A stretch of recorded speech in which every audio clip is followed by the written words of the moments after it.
¿En qué se diferencia una campaña electoral actual de las campañas de antes? ¿Crees posible que quien tenga el mejor manejo de redes sociales tal vez tendrá más probabilidades de pasar a la segunda vuelta? Yo creo que la campaña electoral nunca es una campaña de propuestas. A la gente le aburren las propuestas, nadie lee las propuestas, ¿no? Es básicamente una lucha de narrativas, de concepciones muy generales de país e incluso de personalidades, ¿no? Es decir, yo creo que esa es una visión muy academicista, muy intelectual. Y para el votante la cosa no es así, la campaña es mucho más chispa. Yo me refería ante la pregunta si es que va a ser ideológico de propuestas, yo decía propuestas, pero propuestas, digamos, rápidas, tipo que generen empatía y de alguna manera estén a flor de piel el electorado. Evidentemente no te van a escuchar más de un minuto, tiene que ser una propuesta con empatía, ¿no? Es un tema más de personalidades, de narrativas, de enfoque, de empatía, de gestos, ¿no? Es eso, al final, es el lenguaje no verbal, es muy importante. Las redes sociales democratizan enormemente el acceso a la información. Todos los candidatos van a tener muchas armas para llegar directamente al celular de las personas y finalmente el que gana va a ser el que tiene la capacidad de convencer y construir confianza a través de herramientas muy sutiles, ¿no? Pero creo también que como todo en la vida y en la historia es un péndulo, es decir, creo que estamos ahorita en el momento, en la curva, en donde, digamos, la cercanía también va a ser importante. Va a ser también, por supuesto, las redes, el fake news, claro. Es importantísimo, sin duda. Pero El frente, meeting, por ejemplo, a la no es inteligencia obsoleto. artificial. El meeting es vigente. Exacto, y frente a la cantidad de fake news y frente a un país que además es esencialmente desconfiado, creo que va a haber, por ejemplo, un espacio justamente para la relación cuerpo a cuerpo del candidato con su electorado. Y nosotros en la oposición a Pedro Castillo que hicimos, demostramos que la derecha en el Perú tiene capacidad de movilización. Sí. Y eso tiene que verse también en la época electoral, ¿no? Digamos, sin duda. Tiene que haber movilización, tiene que haber calle, tiene que haber ese elemento tradicional, yo creo que está perfectamente vigente. Y sobre todo lo plural que hubo. O sea, tú hablas de la derecha, que me parece súper bien, pero lo interesante es cómo, digamos, hay un mundo no caviarizado o que no estaba dentro de la égida o del espacio de Pedro Castillo, que comenzó a organizarse en función a un solo objetivo. Tú has mencionado el concepto caviar. Ajá. Para mí ese concepto es bien interesante por su poder fáctico claro, y su debilidad electoral, ¿no? Es el fenómeno político contemporáneo más importante.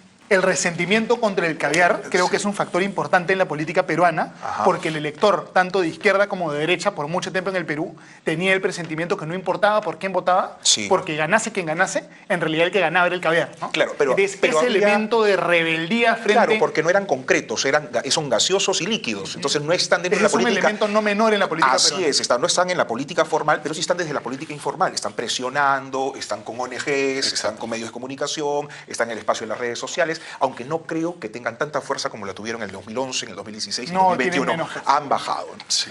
¿Cómo se perfila el posicionamiento aprista, dado que optaron por ir solos a las elecciones?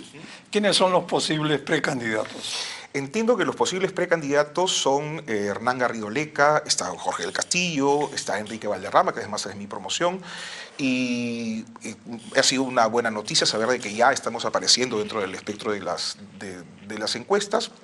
Como siempre, digamos, esto es una mirada muy, claro, muy superficial de lo que pueda suceder en el Perú, que como hemos visto ahora a lo largo de este programa, es un Perú muy complejo, todo esto va a ir cambiando, pero me parece una buena noticia que incluso el compañero Jorge del Castillo también esté dentro de las posibilidades. Así que el APRA, además, claro, a comparación de otros partidos políticos que tienen dueño, ¿no? Gracias a Dios, el PPC ha optado por una alianza y ya está decidiendo las cosas a la interna. En el caso también de nosotros, que somos un partido político, que no hay mano militar y en donde no tienes pues un dueño, las cosas se deliberan permanentemente. Entonces, eso va a generar un espacio todavía de discusión, de debate, hasta el 30 de noviembre, donde tengamos humo blanco por fin, y ahí vamos a estar toda la organización detrás de quien salga para poder mostrar que nuestra propuesta es la mejor para desarrollar el Perú.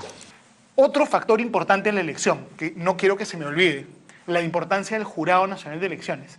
Las últimas 2 elecciones, el jurado ha tenido un impacto muy importante excluyendo candidaturas. La elección anterior los excluyeron a ustedes dos, al PPC, al APRA. La elección anterior, el jurado excluyó probablemente a 2 partidos que tenían chances de ganar, que era APP, que en ese momento tenía buenas chances de ganar, y también Julio Guzmán, que en ese momento se perfilaba que le podía ir bien. O sea, ojalá tengamos a un jurado muy prudente, que aplique medidas proporcionadas y que si alguien incumple un poco alguna norma electoral, que lo amonesten, que lo multen, pero que no lleguemos a la exclusión, ¿no? Porque si no, el jurado, en vez de ser un árbitro, se vuelve el protagonista de la fiesta y eso altera la voluntad popular, ¿no? La descentralización trajo consigo la distribución presupuestal completamente distinta a lo que teníamos por costumbre en el siglo pasado. Ahora te mandan la plata por transferencia y encima el 66% de los recursos presupuestales para gasto en obras va a las regiones y gobiernos locales. Eso trajo consigo la casi desaparición de los partidos tradicionales porque ya no eran necesarios para intermediar el acceso al presupuesto. ¿Cómo ven esta situación? Porque lo que ahora hay son muchos movimientos regionales. ¿Se van a integrar algunos movimientos regionales a la alianza que ustedes han armado? No lo descarto. Ahora es una alianza de partidos políticos, eso es lo que finalmente manda la ley y eso es lo que hemos presentado en días pasados ante el Jurado Nacional de Elecciones, pero eso no descarta la idea de que movimientos regionales se puedan aglutinar finalmente a apoyar esta alianza. Pero efectivamente, ¿no? Esa era un poco la idea cuando se propuso en el Congreso eliminar los movimientos regionales, darle fortaleza nuevamente y peso a los partidos políticos para que se hicieran responsables y a cargo finalmente de cada una de las regiones. Porque además no solamente creemos que los partidos políticos tienen que hacerse responsables finalmente a nivel nacional de la gente que presenta y los resultados que finalmente va a tener, sino también que constituir un movimiento regional no es lo mismo que constituir finalmente un partido político. Entonces, si tú quieres fortalecer la institucionalidad en este país, de los partidos políticos hablando concretamente, no puedes poner pues competencia al otro lado que sea mucho más suave, mucho más laxa en cuanto a la constitución de movimientos. Yo puedo armar un grupo de amigos, un movimiento regional, me presento y ya está. Un partido nacional necesita miles y cientos de firmas hoy en día para constituirse. Ahora tenemos que participar con lo que tengamos y hay movimientos regionales que están sueltos porque finalmente así la ley los permite y yo no descarto que se unan finalmente a la Alianza de Unidad Nacional. Y yo sí creo es muy importante que el votante busque concentrar su voto. Si el voto no se concentra, van a haber potencialmente millones de votos perdidos por partidos que no van a pasar la valla. Y eso sería trágico, ¿eh? O sea, a medida pasen las semanas a ver viendo quién tiene más chance, y hay que tener, yo creo, los candidatos la nobleza y la madurez de decir, yo salgo, respaldo a este que tiene más probabilidad, para que el voto se concentre y no haya millones de votos perdidos. Hay una enorme paradoja, ¿no? La gente piensa que votando por gente siempre aparentemente nueva, que no implica renovación, ¿no? Por su hartazgo, porque en fin, porque el Estado no ha tenido el sigilo, no ha tenido las acciones contundentes para poder mejorar su situación, entonces hay como un reproche permanente contra la clase política. Pero lo que es cierto también es que aquellos partidos, aquellos movimientos que tienen formación ideológica, que tienen formación programática, que están permanentemente con la gente, son aquellos que tienen las cosas mucho más claras y pueden gobernar mejor.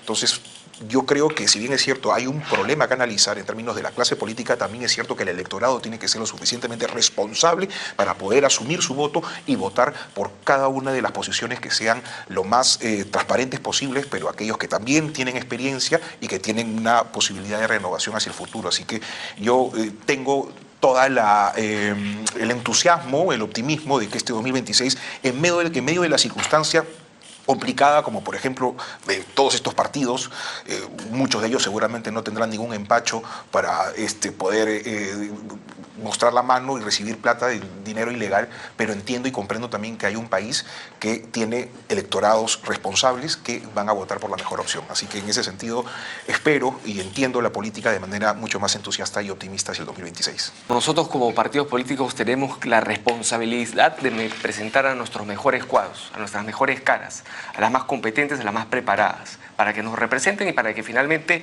hagan una buena labor, sea en el Ejecutivo o en el Congreso de la República.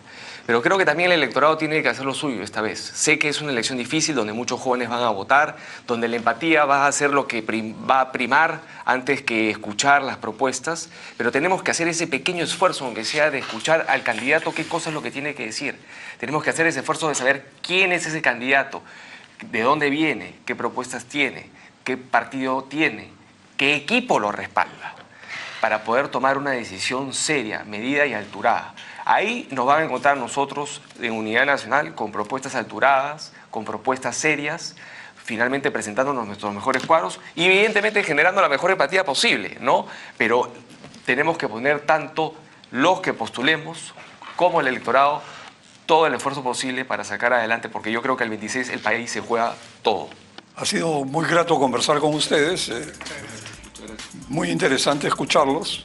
Gracias Renzo, Javier y Lucas. Muy buenas noches.